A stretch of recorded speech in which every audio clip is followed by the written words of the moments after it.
The floor of the Atlantic Ocean tells us that Earth's magnetic field has not always been like it is today. A ridge runs from north to south in the Atlantic Basin. Here magma flows upward, spreads out, and turns into iron-rich rock. Like iron filings, the iron atoms in this rock are oriented to Earth's magnetic field at the time the rock hardened. From their changing orientation, we know that Earth's magnetic poles have flipped many times in geologic history.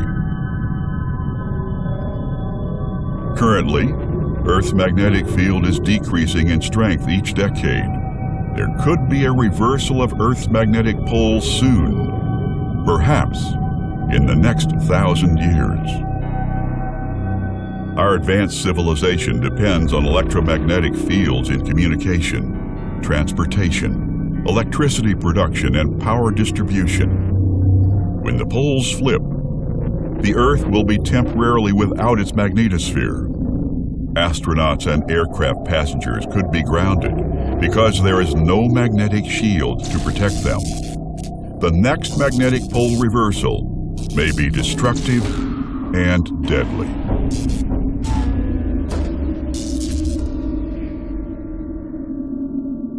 In March 2015, NASA launched a mission called the Magnetospheric Multiscale, or MMS, aboard an Atlas V rocket.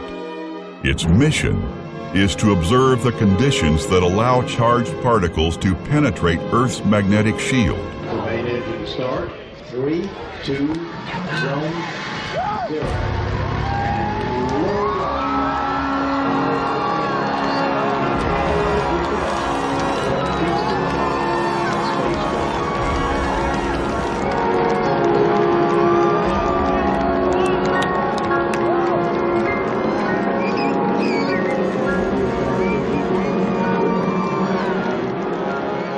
On the night of March 12th, a rocket lifted off from Space Launch Complex 41 at Cape Canaveral Air Force Station, carrying the MMS spacecraft into Earth orbit. The Magnetospheric Multiscale mission requires 4 identical spacecraft working together to provide the first 3-dimensional view of magnetic reconnection, a poorly understood process happening in Earth's magnetosphere and also on the Sun and throughout the universe. This suite of 4 spacecraft fly in a pyramid formation. MMS is the closest flying spacecraft formation ever launched, with the satellites just 7 kilometers apart. These satellites are also the highest altitude spacecraft to use GPS navigation. The MMS spacecraft traveled directly through magnetic reconnection sites. Reconnection occurs when magnetic field lines annihilate each other and release a gigantic burst of energy. This fundamental process taps energy stored in the magnetic field and converts it into fast-moving charged particles. The MMS orbit was designed to fly precisely in the places where reconnection occurs. The discoveries from the mission will also tell us about reconnection in the Sun's atmosphere, in other stars, and in the vicinity of black holes and neutron stars. Astronauts in the International Space Station are within Earth's magnetosphere.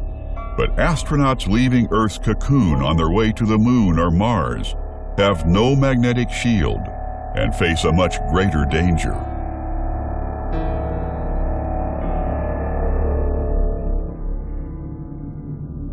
From 1969 to 1972, the United States sent 21 astronauts beyond Earth's protective magnetosphere. These Apollo missions were scheduled for a time of minimum sunspot activity when the solar wind is weakest. Yet on August 2, 1972, the Sun produced 3 powerful flares in a span of 15 hours. The Apollo astronauts in their command module would not have survived if this flare had come 4 months earlier during Apollo 16 or 4 months later during Apollo 17. Apollo astronauts on the moon's surface were in sunlight and even less protected than those in the command module.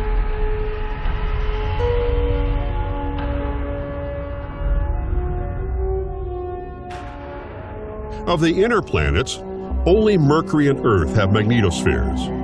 Mercury's magnetosphere is 100 times weaker than Earth's. Perhaps future human settlements near Mercury's poles will benefit from this protective field.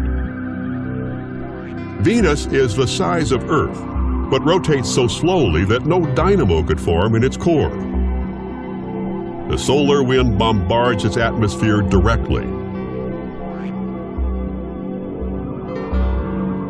Although its rotation is fast enough, Mars lacks a liquid iron core to create a global magnetic field. Without a magnetic shield, the solar wind reaches the planet's thin atmosphere and has robbed Mars of most of its hydrogen and oxygen. Mars is now a dry desert, but it has features indicating that the red planet once had surface water at an atmosphere thick enough to support a water cycle, seas, and perhaps life. When Mars' core froze out, its magnetic shield disappeared. Now the surface water is gone, leaving only its polar ice caps and a hint of water vapor in the thin Martian atmosphere. Jupiter has metallic hydrogen flowing in its core, creating the dynamo to power a magnetosphere 20,000 times stronger than Earth's.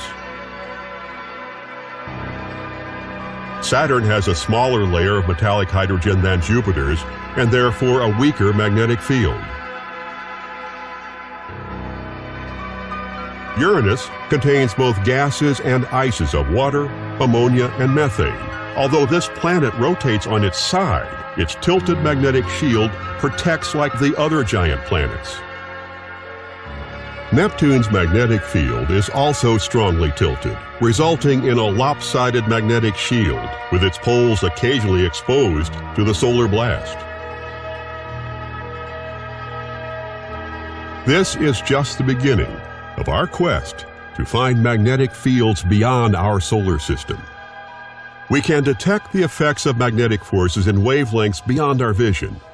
Arrays of radio telescopes working together pick up radio waves from charged particles accelerated by magnetic fields far beyond our solar system. These telescopes have detected emissions from a nearby brown dwarf, about 20 light-years from Earth. These emissions indicate the presence of a magnetic field. Brown dwarfs are stillborn stars, too small to make their own light. As electrons spiral down into a brown dwarf's atmosphere, they produce radio emissions and excite hydrogen atoms. Unlike the green auroras from oxygen, the hydrogen atoms in a brown dwarf emit a glowing pink light. These auroras are about 1,000,000 times brighter and more powerful than auroras on Earth. The discovery of auroras beyond our solar system will help us detect auroras around other objects, especially distant planets. Observatories on orbit and on Earth have found evidence of planets orbiting other stars.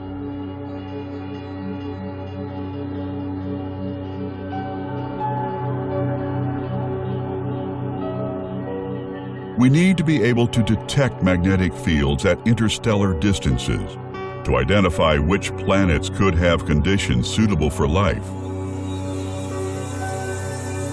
The nearby giant planet, HD 189733b, eclipses its star once every 2 Earth days.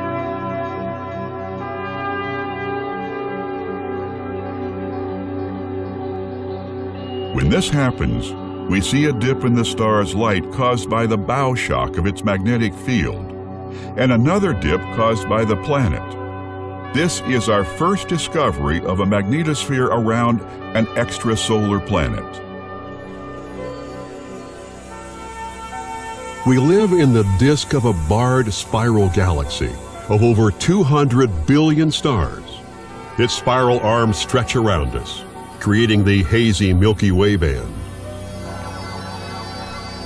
Our galaxy's appearance changes dramatically when we observe only the polarized radio noise, scattered by dust grains and oriented by the galaxy's magnetic field.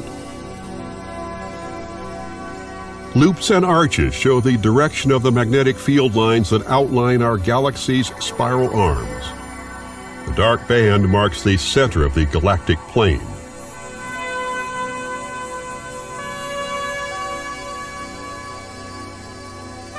Our galaxy also looks very different in gamma rays, the most energetic part of the spectrum. Orbiting gamma ray observatories like Fermi can pinpoint the most energetic light sources in the universe.